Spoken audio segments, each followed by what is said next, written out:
Today we're going to talk about the trigonometric ratios of right triangles. A lot of what we do in this section should be a review from geometry. We spent some time talking about right triangles in geometry. Normally, we will label the vertices or the corners of a right triangle using capital letters, and the sides of the triangle we'll use lowercase letters. One of the things I want you to notice about the way this particular triangle has been labeled, the side opposite angle A we called side A. The side opposite angle B is side B. And the side angle C is side C. That will always be true for right triangles. So if you're not sure what side they're looking for because they didn't label them, you'll know as long as you know where the vertices are at.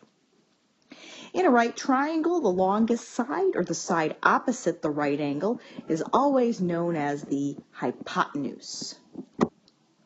The two other legs of the right triangle have a name dependent on which angle you're looking at.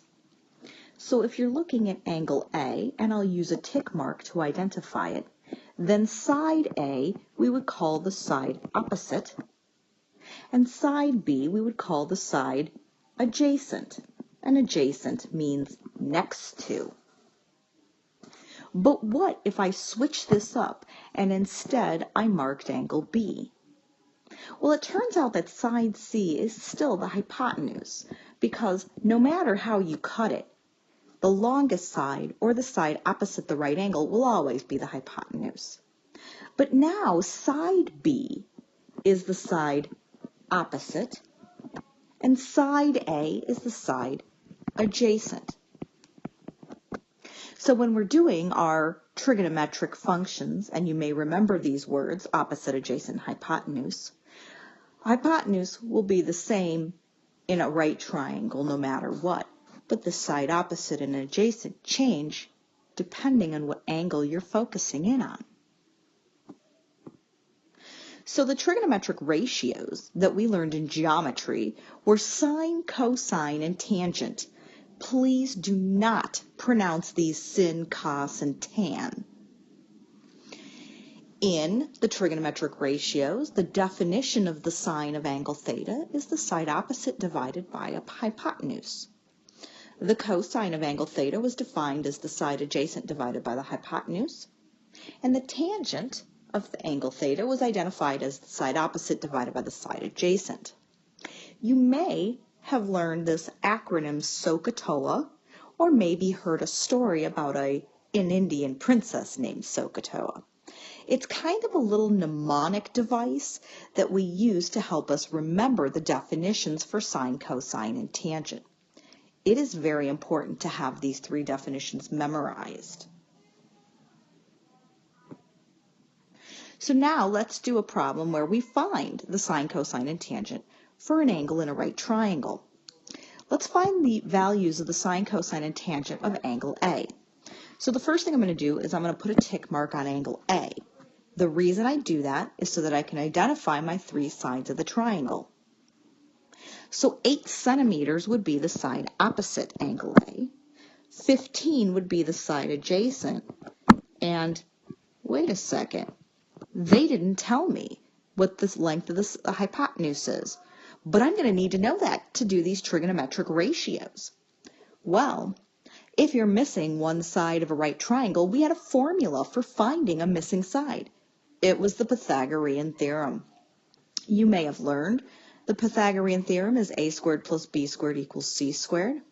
The reason I don't like that particular definition is because sometimes they like to switch what vertices in the triangle they call what letter of the alphabet. I'm going to honestly tell you, we normally in a right triangle will call the right angle angle C, but they didn't do that this time. So a squared plus b squared equals c squared would result in the wrong answer. The definition that I like to use is leg 1 squared plus leg 2 squared is equal to the hypotenuse squared. So I know the two legs. One of the legs is 8 and the other leg is 15. I just don't know what the hypotenuse is. So 8 squared is 64. 15 squared is 225. 64 plus 225 is 289. And since that's the hypotenuse squared, you're going to have to square root that answer to get 17. So now we know that this side is 17 centimeters. There's another way I could have done this particular problem, and just a reminder, if you use the Pythagorean theorem, please remember that the hypotenuse better be the longest side. If you don't get the hypotenuse to be the biggest number of the three, something went wrong. I knew the answer was 17 because one of the things you should have talked about in geometry was something called the Pythagorean triples. There were certain Pythagorean triples.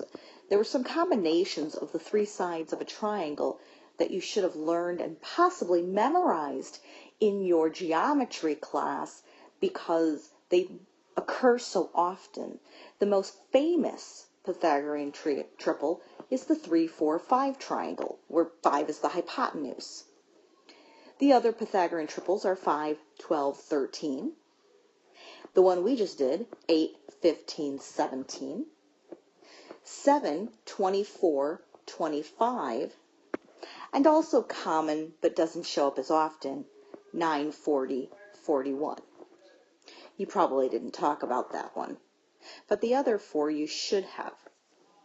So I knew that when I saw 8 and 15, the hypotenuse had to be 17. Well, now that we know the three sides of the triangle, now we can find the three trig ratios. So the sine of angle A is going to be opposite over hypotenuse. The cosine of angle A is going to be adjacent over hypotenuse. And the tangent of angle A is going to be opposite over adjacent. And there are your three trigonometric ratios for angle A. Example 2. This one's going to be a long written problem, but the amount of time that it takes us to actually solve the problem is going to be a lot shorter. The time t that it takes for a projected object to reach its highest point in flight can be modeled by the equation t is equal to v sine theta over g, where v is the projectile's velocity. V is what we used in freshman physics for velocity. Theta is the angle between the path of the projectile and the horizontal from the point of projection. And g is the acceleration due to gravity. The acceleration due to gravity is 9.8 meters per second squared. If a water balloon is launched at a carnival attraction at a velocity of 4 meters per second at an angle of 30 degrees with the horizontal, find the time that it takes for the balloon to reach its highest point in flight, round to the nearest tenth. Sometimes it helps to draw a picture of the situation. So let's say there's a little water gun over here, and it spits the water balloon out like this. Here's the horizontal.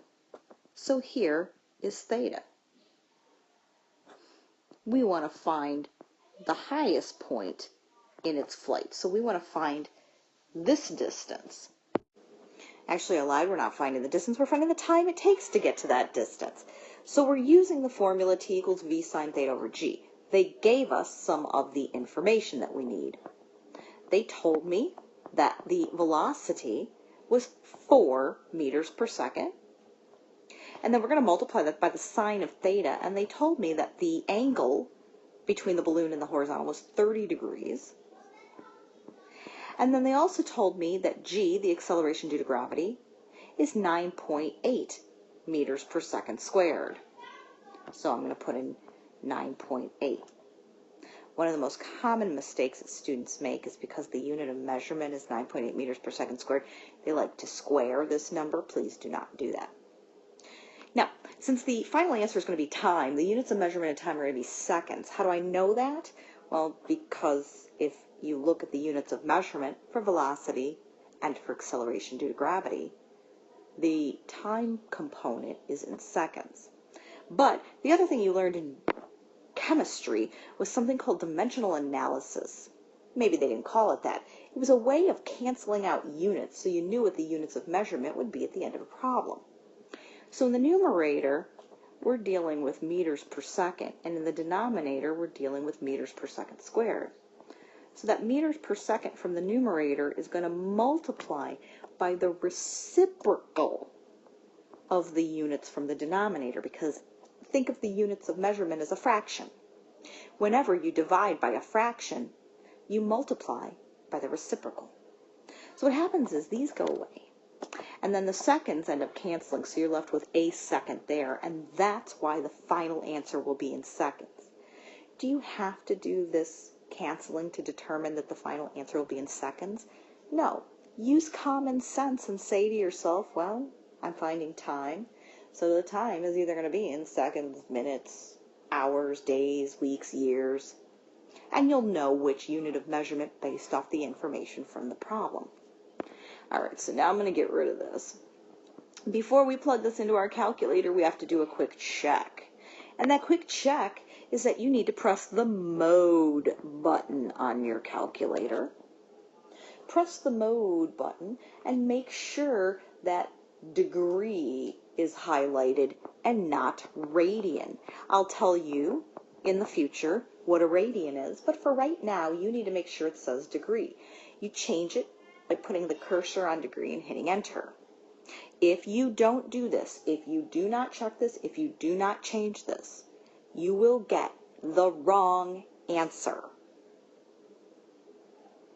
All right, so now I'm going to plug into my calculator 4. I'm going to press the sign button, and then I'll put in 30. And then I will just hit divide by, and make sure you close your parentheses, and then divide by 9.8. And the answer it spits out is approximately 0.2. Remember, they asked us to round to the nearest tenth. The 10th place is the place, it's one place value to the right of the decimal. So it should be at around 0.2 seconds. In geometry, you probably didn't see the other 3 trigonometric ratios. There actually are 6 of them, but we usually only study 3 in geometry. The other 3 are called the reciprocal trigonometric ratios. They are cosecant, secant, and cotangent. The reason they're called the reciprocal ratios is because the definition of cosecant is 1 over the sine. Well, what's a reciprocal? A reciprocal is what you get when you flip a fraction. So if I flip the sine fraction, the answer I get will be the cosecant. So if the definition of sine is opposite over hypotenuse, then cosecant must be hypotenuse over opposite, because it's the reciprocal, because I flipped that fraction. Secant, by definition, is 1 over the cosine. So if cosine is adjacent over hypotenuse, then secant is hypotenuse over adjacent. The cotangent is the reciprocal of tangent. So if the tangent is opposite over adjacent, then cotangent is adjacent over opposite. What I normally tell students to do when finding trigonometric ratios is to find sine, cosine, and tangent. So you memorize those. And then you memorize which of these new 3 is the reciprocal of each of the originals. I'll show you how this works in a moment. Let's go to example 3 here. It says, if the secant of theta is 6 over 5, find the cosine of theta. Well, if cosine is the reciprocal of secant, then the cosine must be 5 over 6. B, if the sine of theta is 0.8, find the cosecant of theta. You got 2 options for this, and I'm going to tell you what your 2 options are. One option is, in your calculator, find out what the fraction for 0.8 is. It is 4 over 5, which means that the cosine would be 5 over 4.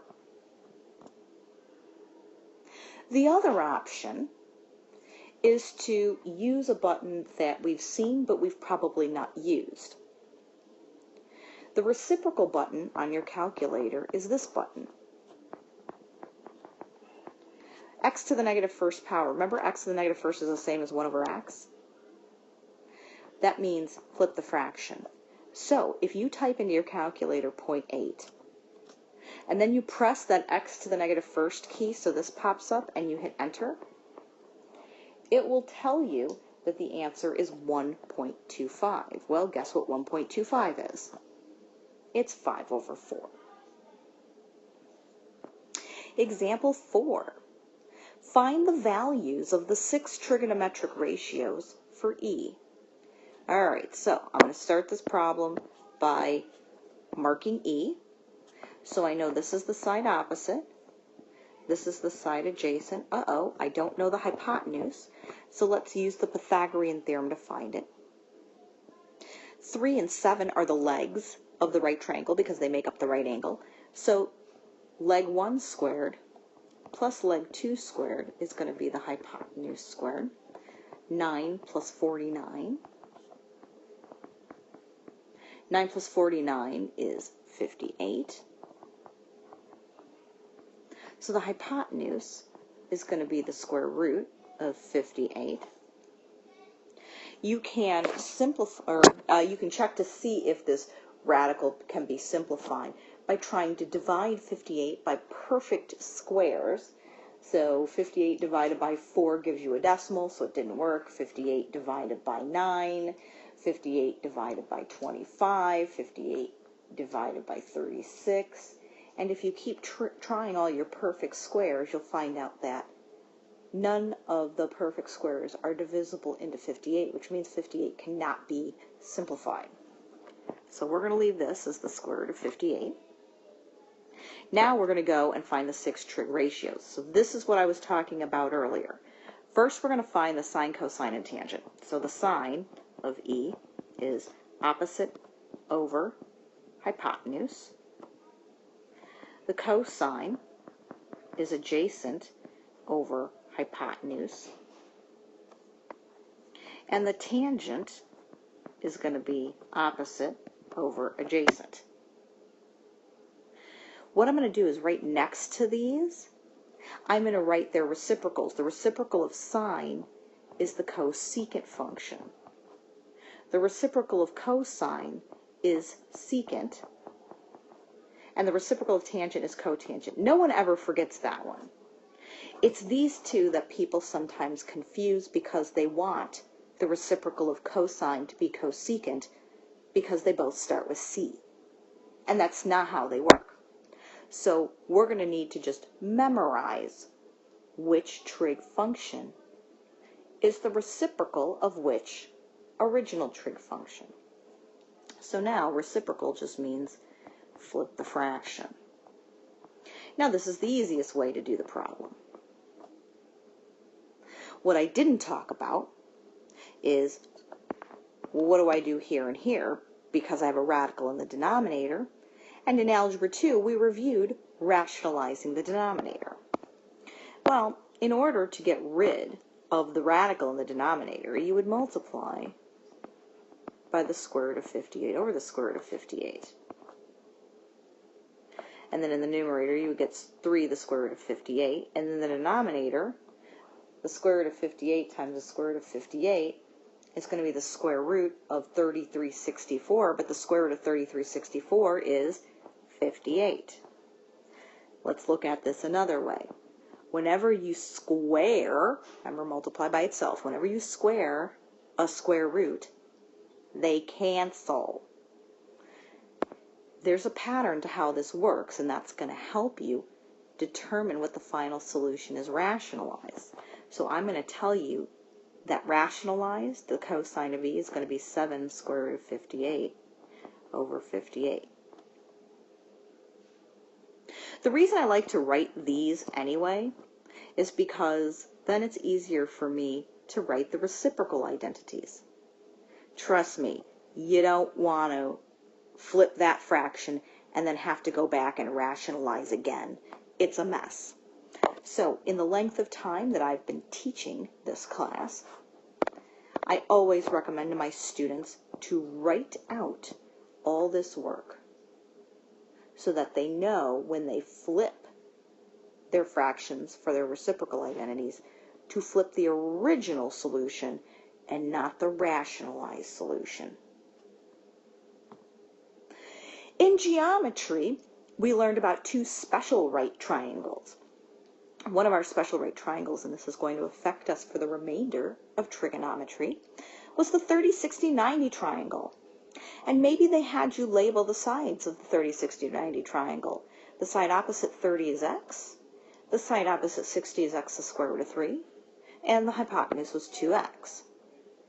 So if I want to find the sine, cosine, and tangent of 30, where this is opposite, this is adjacent, that's my hypotenuse. The sine of 30, which is x over 2x, well, those x's end up canceling, and I'm left with 1/2. Oh, I'm left with a nice number. The cosine of 30 is x to the square root of 3 over 2x. The x's cancel, and you're left with the square root of 3 over 2. The tangent of 30 degrees is opposite over adjacent, which is 1 over the square root of 3. When you rationalize that by multiplying by the square root of 3 over the square root of 3, you're going to get square root of 3 over 3. Now I'm going to do this again for 60 degrees. I'm going to do this in a different color because remember, it depends on which angle you're looking at as to which side is opposite and which side is adjacent. So now I'm going to do the sine of 60 degrees, which is x to the square root of 3 over 2x, square root of 3 over 2. The cosine of 60 degrees is x over 2x, which is 1/2. And the tangent of 60 degrees is going to be x to the square root of 3 over x, which is the square root of 3 over 1. Interesting. Notice that the sine of 30 is the same as the cosine of 60, and that the cosine of 30 is the same as the sine of 60. Keep that in the back of your head for a moment. The other special right triangle was the 45, 45, 90 triangle. This was an isosceles triangle because we had a postulate or theorem from geometry that said if this, then this. That's why both of these are both x. All right, I'm going to get rid of all that. We're only going to focus on one of the 45 degrees. So I'll call that opposite, I'll call that adjacent, and that's my hypotenuse. So the sine of 45 degrees is opposite over hypotenuse, which reduces to 1 over the square root of 2. Rationalized becomes the square root of 2 over 2. The cosine of 45, because it's adjacent over hypotenuse, you end up with the same thing. So you can assume here that the final answer will be the same. And the tangent of 45 degrees, opposite over adjacent, well, x over x is 1. Keep these written down somewhere because we are going to continuously refer back to these particular special right triangles from now until the end of the quarter. The last thing that I want to talk about is the fact that the sine of 30 was the same as the cosine of 60, and the cosine of 30 was the same as the sine of 60. 30 and 60 are called complementary angles. Remember, complementary angles were angles that added up to 90. Supplementary angles were angles that added up to 180. Because these two are the same final answer, they have a special name. They're called cofunctions. So the sine of theta is going to be the same as the cosine of 90 minus theta. And the cosine of theta is going to be the same as the sine of 90 minus theta. But here are the other cofunctions that we didn't come across. The tangent of theta is going to be the same as the cotangent of 90 minus theta. So the cotangent of theta will be tangent of 90 minus theta. The secant is the cosecant of 90 minus theta, and the cosecant is the same as the secant of 90 minus theta. Don't freak out too much about these in orange. We don't run across them that often. These two are more important.